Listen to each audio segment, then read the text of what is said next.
Terima kasih pada seluruh mahasiswa yang telah bergabung di dalam ruang Zoom meeting. Selamat pagi. Assalamualaikum warahmatullahi wabarakatuh. Waalaikumsalam warahmatullahi wabarakatuh. Selamat pagi, Pak. Selamat pagi. Hari ini kita akan belajar mengenai optimasi ya. Kita hari ini akan belajar mengenai optimasi. Nah, kalau kita bicara mengenai optimasi, itu ada dua kemungkinan ya. Bisa dalam hal memaksimumkan atau memaksimalkan, bisa juga meminimumkan atau meminimalkan ya. Nah, biasanya yang dimaksimumkan ya, misalnya total penjualan misalnya ya. Atau misalnya total laba, total keuntungan. Nah, itu biasanya kita ingin maksimal ya. Nah, tapi yang diminimumkan ya, yang biasanya diminimumkan atau dibuat sekecil mungkin itu adalah misalnya adalah ongkos-ongkos ya. Ongkos-ongkos atau misalnya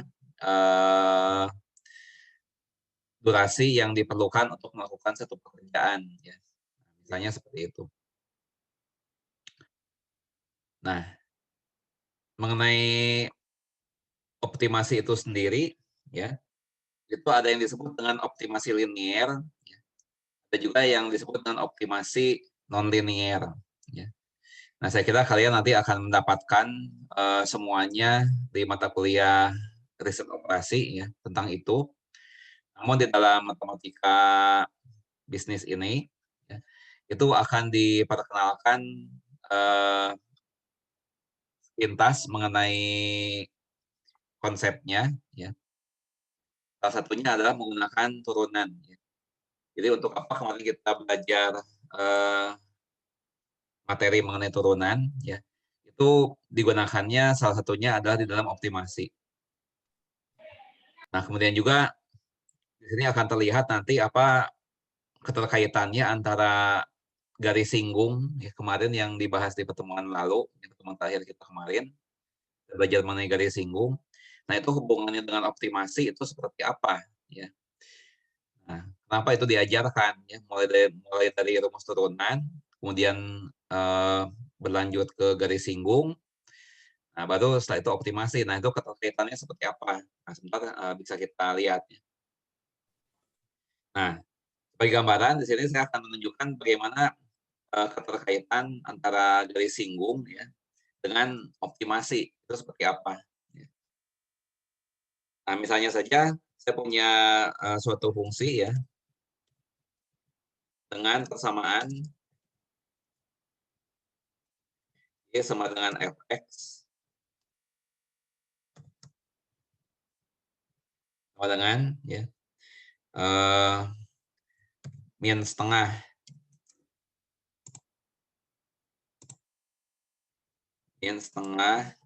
x kuadrat ditambah 4x. Ya. Nah, tentukan berapa nilai x ya, atau tentukan nilai x ya, sehingga nilai y menjadi maksimal. Berapakah nilai maksimum tersebut?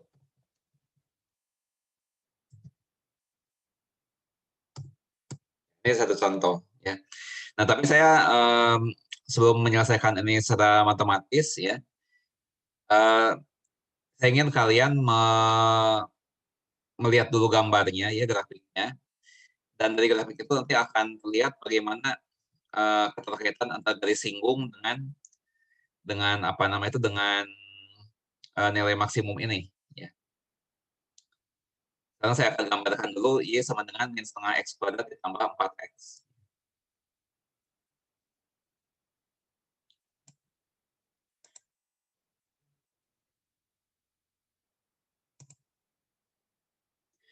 Nah, ini bidang gambarnya sudah muncul belum? Bidang Cartesius sudah muncul atau belum? Sudah, Pak. Sudah, Pak. Oke, ya. Sekarang saya akan gambarkan kurva yang tadi ya, itu min setengah X kuadrat ditambah 4X. Saya akan menggambarnya misalnya untuk X-nya mulai dari misalnya min 2, ya, misalnya sampai 10.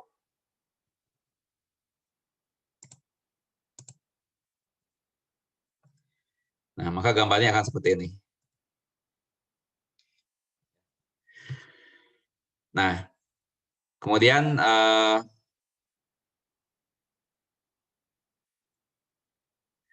sekarang saya akan mencoba menggambarkan beberapa buah garis singgung. Ya. Yang pertama misalnya saya akan menggambarkan garis singgung misalnya di titik ya, di titik min 4 ya, min 4 oh bukan. Min 1 atau min 2 aja, min 2. Tadi 0 aja ya. Nah, saya akan gambarkan garis singgung di titik 0,0 ya. Titik 0,0 di sini. Tempatnya. Nah, di sini. Nah, sekarang saya mau gambarkan garis singgung di sini ya. Kita lihat garis singgungnya seperti apa.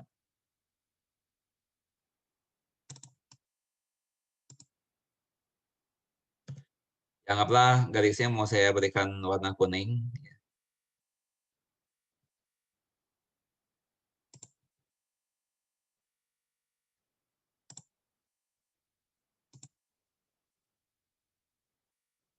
Nah, itu gambarnya.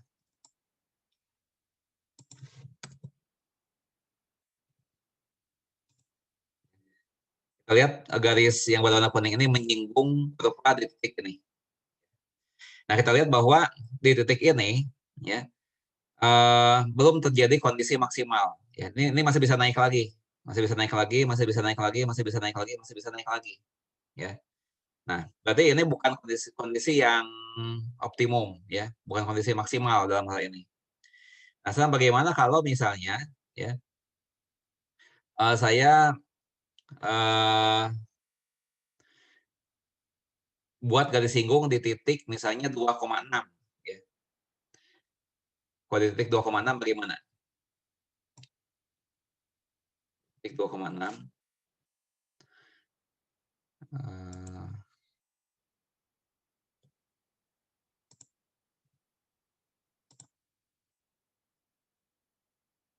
Warnanya misalnya warna ungu muda. Nah, di titik 2,6. 2,6. Nah, di sini. Kita lihat garis singgungnya seperti itu. Ya. Nah, di titik ini juga belum tercapai kondisi optimum. Ya. Belum terjadi. Ya. Nah, sekarang bagaimana misalnya kalau di titik yang berabsis 5. Ya. Nah, 5,7,5. Misalnya 5,7,5. Di titik 5,7,5.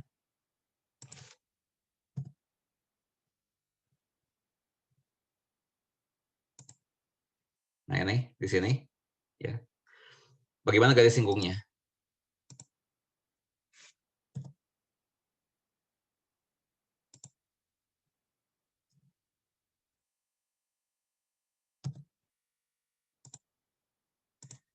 Misalnya garisnya itu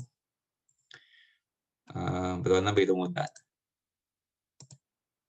Nah, ya. Ini garis singgungnya seperti itu. Kita buat sedikit lebih panjang. Ini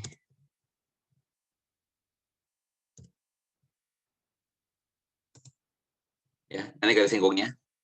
Nah, di titik ini juga belum tercapai kondisi maksimum, ya, masih bisa naik lagi. Nah, kita lihat di sini puncaknya di 4,8, itu puncaknya. Ya. Kira-kira kalau di sana digambarkan garis singgung akan seperti apa?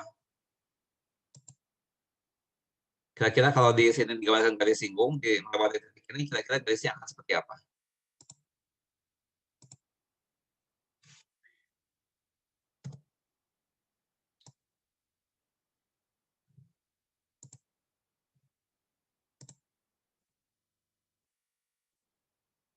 Ya, anggaplah garisnya warna merah. Nah, ya, perhatikan bahwa pada kondisi optimum, ya, garis singgung itu mendatar. Nah, kalau garis singgung mendatar, itu berarti gradiennya berapa? Kalau satu garis itu mendatar sejajar dengan sumbu X, gradiennya berapa? Coba bisa 0, menjawab. Pak. Ya? 0, Pak. Siapa yang menjawab itu namanya? Enggar. Enggar, betul. Ya, Enggar dapat skor 3. Ya, jadi memang betul. Ya, kalau garis itu mendatar, maka gradiennya 0. Ya. Nah, sedangkan ketika kita belajar mengenai garis singgung, ya, sudah dibahas bahwa gradien garis singgung itu adalah nilai turunannya. Ya. Nilai turunan fungsi itu di titik itu. Berarti mengatakan gradien sama dengan 0, ya, itu sama saja dengan mengatakan bahwa sama saja dengan mengatakan bahwa nilai turunannya adalah 0. Ya. Nah, sehingga di sini kita bisa mengambil satu kesimpulan, ya, untuk mencari nilai optimum, ya, entah nilai maksimum atau nilai minimum, maka kita membuat nilai turunannya 0. Nah, itu gagasannya seperti itu kira-kira. Ya.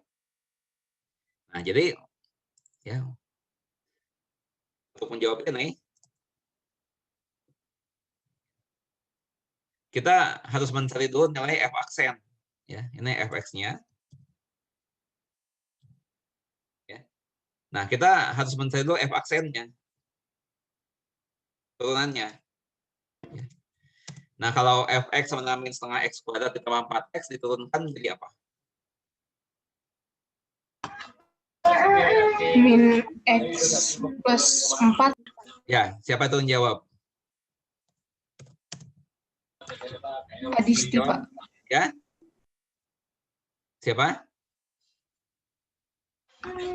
Adisti, Pak. Adisti. Oke, ya. Adisti dapat skor 4. Oke. Lanjut lagi. Nah. Ya. Nah, kemudian ya, karena pada kondisi optimum itu gradiennya 0 dari singgungnya, maka gradien ini harus bernilai 0. Ya, di mana gradien itu ditunjukkan dengan f aksen. Ya. Berarti min x tambah 4 dengan 0. Nah, dapatlah x-nya 4. Ya. Nah, maka dari itu,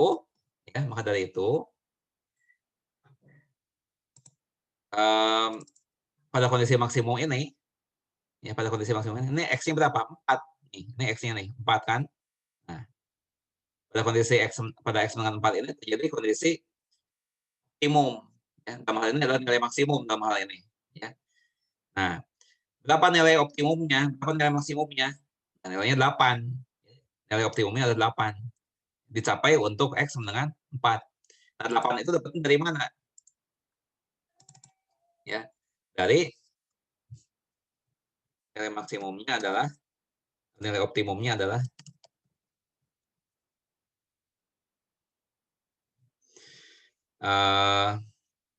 nilai optimumnya adalah F4, ya. F4 sama dengan, dimasukkan dalam persamaan itu, ya, min setengah dikali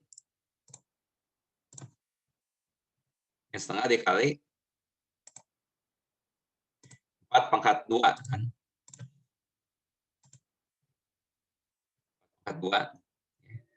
Nah, ditambah 4 dikali 4, ya. Nah, itu kalau dihitung sama dengan 8. Ya.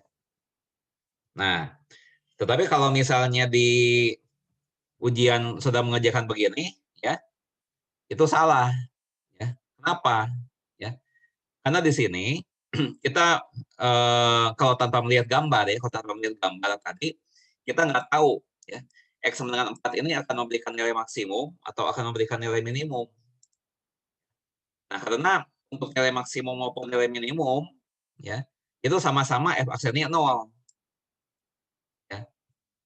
Nah, kalau begitu bagaimana caranya ya? Nah, cara yang betul adalah setelah kita membuat f aksen 0 ya, kita dapat nilai x-nya, maka kita melakukan uji turunan kedua. Ya. Nah, jadi kita mencari turunan kedua dari x ya. Nah, tadi turunan pertamanya sudah dapat ya, ini turunan pertamanya. Nah, sekarang ini diturunkan lagi ya, dan x tambah 4 diturunkan lagi jadi f double aksen. Nah, turunan dari min x tambah 4 adalah min 1. Nah, negatif. Nah, karena turunan keduanya negatif, ya, maka ya, karena f double aksen 4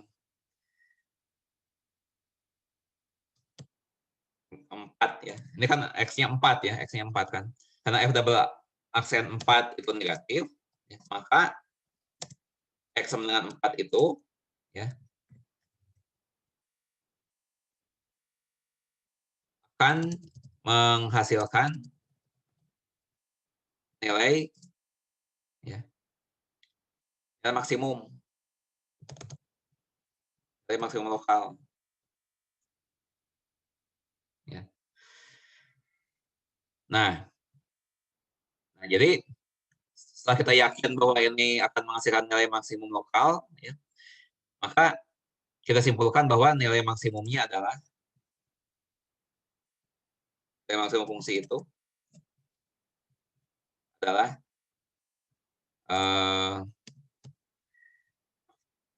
8. Ya. Jadi nilai maksimumnya ada 8, dicapai untuk X sama dengan 4. Ya. Nah, kalau kalian lihat gambarnya tadi, ya, jadi kalian saya kira lebih paham. Ya. 4 itu yang mana, 8 itu yang mana. Nah, sekarang tahu dari mana mengenai ini nih, mengenai F double aksen, ya. Itu sudah ada di SIPS, ya. Saya sudah upload materi di sana, ya. Itu yang ini nih, itu sudah ada uraiannya. Ya. Nah ini. Ya. Ini ada berapa slide? Ada 9 slide ya, file PPT. Silakan sudah download dari SIPS ya. Nah, kita lihat nih, di titik A ini terjadi kondisi maksimum ya. Lebih tepatnya adalah maksimum lokal. Nah, sedangkan di C ini terjadi minimum lokal. Nah, pada kondisi maksimum lokal, itu yang terjadi apa? F aksennya 0, F double aksennya negatif. Ya. Nah, kalau di C, ini adalah minimum lokal, maka F aksennya 0, F double aksennya positif. Ya. Nah, jadi untuk kondisi maksimum lokal maupun minimum lokal, F aksennya sama-sama 0. Ya. Karena itu kita harus melakukan uji turunan yang kedua. Ya. Kalau turunan keduanya itu negatif, ya, maka yang dicapai tadi adalah nilai maksimum lokal. Tapi kalau F double aksennya positif, ya, maka yang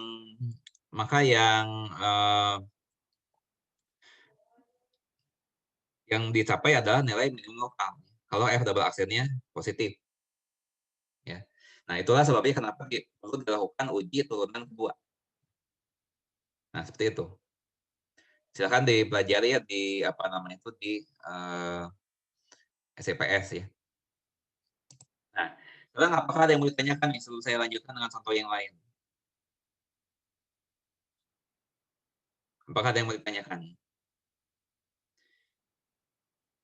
Tanya, Pak. Ya, silakan. Silakan. Siapa yang bertanya namanya? Enggar. Ya, silakan. Mau bertanya apa? Berarti kalau untuk yang titik minimumnya itu kurvanya bentuknya itu kayak U gitu ya, Pak? Ya, bisa seperti itu. Nah, ini contohnya. Ini nih, sebenarnya tadi di slide tadi sudah ada contohnya. Ya. di mana terjadi kondisi apa namanya itu minimum ya. Lebih tepatnya adalah minimum lokal. Nah, di slide ini nih. Bentar. Nah ini. Ya. Nah, di B ini saya sudah bisa melihat ini file PowerPoint yang saya tampilkan. Lihat belum? Iya, Pak, sudah. Nah, lihat. Di titik B ini ya sebentar. Sebentar. Pointernya. Nah, di titik B ini terjadi kondisi minimum lokal ya. Nah, ini kan ada cekungan begitu tuh. Ini minimum lokal. Nah, di sini A ini maksimum lokal. Di A ini. Ini seperti yang kurva yang tadi ya. Nah, kalau yang D ini adalah minimum global, C ini maksimum global. Ya. Nah, kenapa C ini dikatakan kenapa B ini dinamakan mengapa A ini ya dinamakan titik maksimum lokal ya? Karena dia memang maksimumnya di sekitar sini maksimumnya. Tapi sebenarnya masih ada yang lebih tinggi lagi ini ya. Ini lebih jagoan lagi nih ya, lebih atas. Ini berlaku untuk keseluruhan ya. Semua titik itu yang ada di sini di kurva ini semua titiknya di bawah C tempatnya. Jadi C ini maksimum global ya. A ini maksimum lokal. Nah, demikian juga B. B ini minimum, tapi minimumnya lokal. Minimumnya di sekitar sini. Ya. Tapi yang lebih kecil lagi ada. Ya ini. Yang D ini minimum global. Dia paling rendah di antara semuanya. Ya. Itu makanya kenapa ditambahkan istilah global dan lokal. Ya. Itu. Nah, yang didapat dari cara turunan ini, ya dengan menggunakan derivatif, menggunakan turunan, itu adalah yang lokal. Ya. Apakah ada pertanyaan yang lain lagi? Silakan, barangkali ada lagi pertanyaan.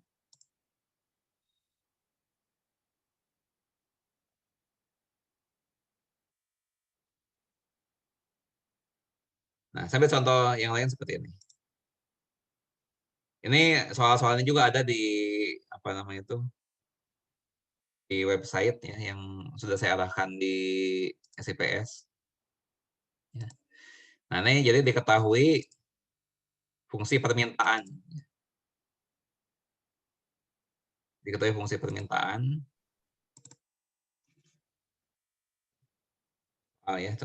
Diketahui fungsi permintaan terhadap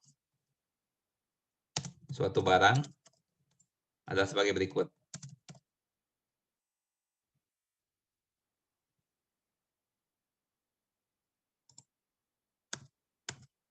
Ya. P sama dengan 3000 min 2Q kuadrat. P-nya itu price, harga, Q kuantitas. Ya. P itu harga, ya. Harga per unit ya price, Q kuantitas.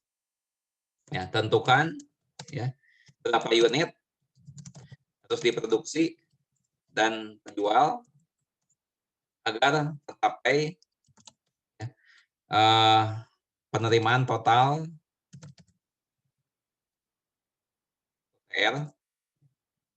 total revenue yang sebesar-besarnya. Nah, berarti yang dicari adalah nilai yang maksimum ya. Nah, di sini TR ya sama dengan P dikali Q.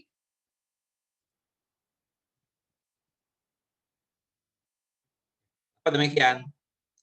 Ibaratnya gini ya. Kalau misalnya harga barang ya, misalnya harga barang itu Rp50 per unit. Yang terjual misalnya ya 20 unit. Ya. Maka hasil penjualannya berapa? Ya, RP 50 per unit dikali 20 unit Rp1.000. Itu maksudnya. Kenapa P kali Q ya? Yaitu ini contohnya ya.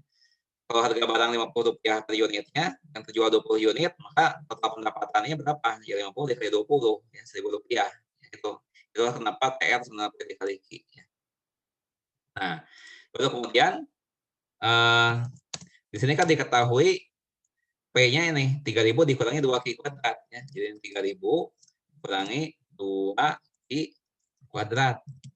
Gitu kan? Nah, dikali Q ya. Nah, ini sama dengan apa? Sama dengan 3.000 Ki ya, dikurangi 2 Ki pangkat 3. Itu kan? Ya. 3.000 Ki dikurangi 2 Ki pangkat 3. Agar TR maksimum, ya, maka kita harus buat TR aksen sama dengan 0. Ya, nah, ingat teori yang tadi, ya. TR aksennya harus sebenarnya 0. Nah, berarti TR aksennya apa? Ya, TR aksen itu berarti turunan dari TR. Ya. Turunan dari TR adalah apa? 3.000 dikurangi 6 Ki kuadrat kan? Nah, turunan itu. Nah, kemudian ini harus 0 katanya. Ya. TR aksen harus 0. Berarti 3.000 kurangi 6 Ki kuadrat sama dengan 0. Ya. Berarti Ki kuadrat sama dengan berapa? Ya. Ki kuadrat sama dengan ya 3.000 dibagi 6, 500. Nah, berarti di sini ada 2 nilai Ki. Ya. Ki yang pertama, ya, untuk ini Ki 12 ya. Ki 12 dengan plus minus akar 500 kan. Plus minus akar 500. Itu sama dengan plus minus 10 akar 5. 10 akar 5. Nah, berarti sini ada Q1. Nah, Q1-nya adalah 10 akar 5. Ya. Q1 ya, sama dengan 10 akar 5.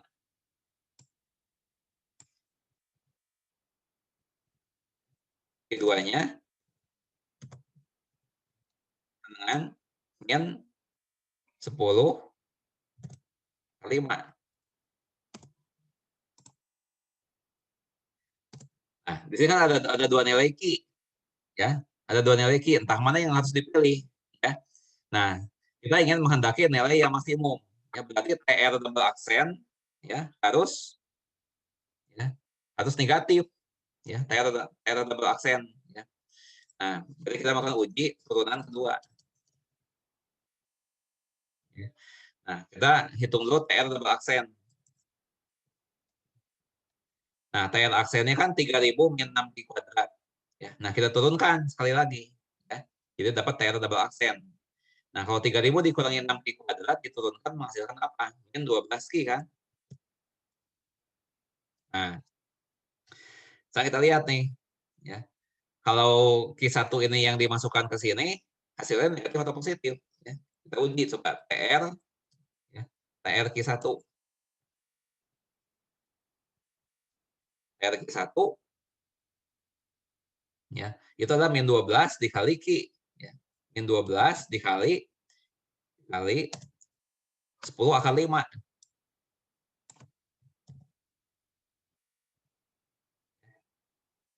Nah, ya. Negatif kan? Ya. Negatif 12 dikali 10 akar 5 kan negatif. Ya. Nah, tapi kalau TRQ2 yang dimasukkan, kalau TR2 yang dimasukkan, ini apa? Min 12 dikali ya, min 12 dikali min 12 dikali min 10 kali 5 positif. Ya. Kita menghendaki agar TR maksimum. Berarti dicari yang TR double aksennya. Kita cari yang TR double aksennya negatif. Ya. Berarti kita pilih Q1. Ya. Pilih Q-nya dengan Q1. Karena ini TR double aksennya negatif kan. Nah, ini sama dengan apa? Q dengan Q1 sama dengan 10 akar 5. Ya, jadi agar TR maksimal atau maksimum, maka banyaknya barang yang harus diproduksi dan terjual ya, adalah sebanyak ya, 10 akar 5 unit. Ya. Nah, kemudian ditanya, ini sudah ya. Ini ada pertanyaan satu lagi, berapa TR maksimum tersebut? Kita tinggal masukkan aja ya. Ini kan TR-nya 3000 Ki min 2 Ki pangkat 3.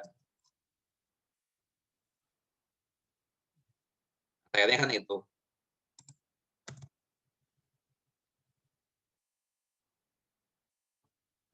Ini di sini sekarang menghitung TR maksimum. Nah, TR-nya kan udah diketahui tadi ya. Nah, maka TR bintang ya, dalam TR maksimum maksudnya ya, itu adalah TR dari 10 akar 5. TR dari 10 akar 5.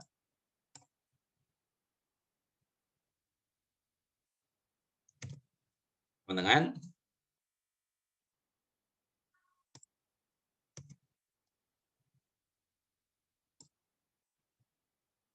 nah, jadi 10 akar 5-nya disubstitusikan ke dalam persamaan ini ya.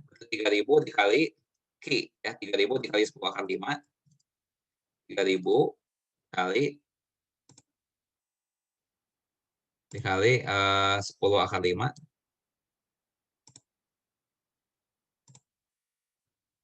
ya, kurangi 2 dikali Ki pangkat 3.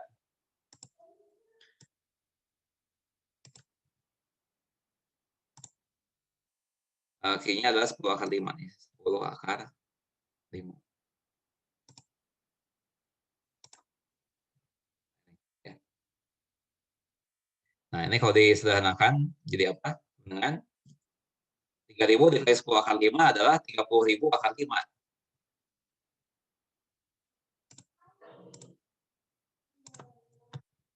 Ya. Kurangi ya. 2 dikali 100. 2 dikali 100 dikali 5. Dikali 5. Ya. 2 kali 1 kali 5 dikali lagi 10 akar 5. Dikali lagi 10 akar 5.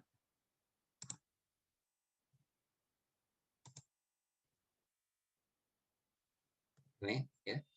Jadi TR maksimum, TR bintang ya sama dengan 30.000 akar 5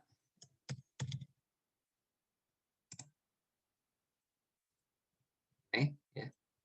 Dikurangi, ini sisa dikalikan saja ya. 200 dikali 5 ya. 200 dikali 5 1000, 1000 dikali 10 ya, 10.000. 10.000 akar 5.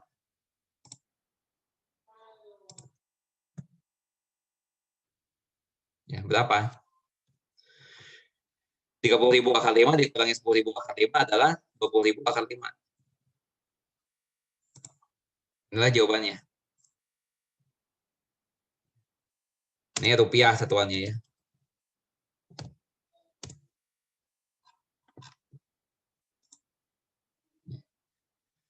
Nah, ini adalah nilai TR yang maksimum. Ya. Jadi, TR maksimum ini diperoleh kalau barang yang terjual sebanyak 10 akar 5 unit. Nah, silakan barangkali ada yang mau ditanyakan. Ya, dari menghitung nilai optimum. Ya. Saya berikan kesempatan. Ada yang mau ditanyakan? Pak mau bertanya. Ya, silakan. Itu untuk hasil akhirnya itu 20.000 akar 5 rupiah itu satuannya memang rupiah atau rupiah per unit ya Pak? Rupiah. Kan tadi udah saya contohkan ya. Tadi kan gini ya. TR itu kan P kali Q kan. Tadi. Nah, kenapa demikian? Kenapa P kali Q? Contohnya gini. Misalnya harga barangnya ya misalnya Rp30 per unit ya. Nah, kemudian barang yang terjual misalnya 10 unit misalnya. Ya. Maka pendapatanmu berapa? 300 kan? Ya. Rp30 per unit dikali 10 unit. Ya, jadi Rp 300. Satuannya rupiah kan, bukan rupiah per unit ya.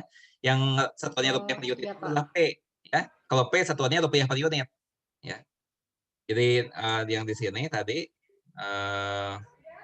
mana bentar ya. Nah, ini rupiah per unit satuannya. Ini per unit.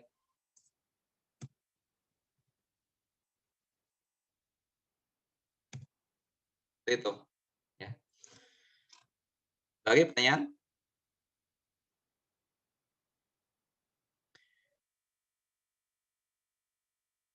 Masih ada lagi?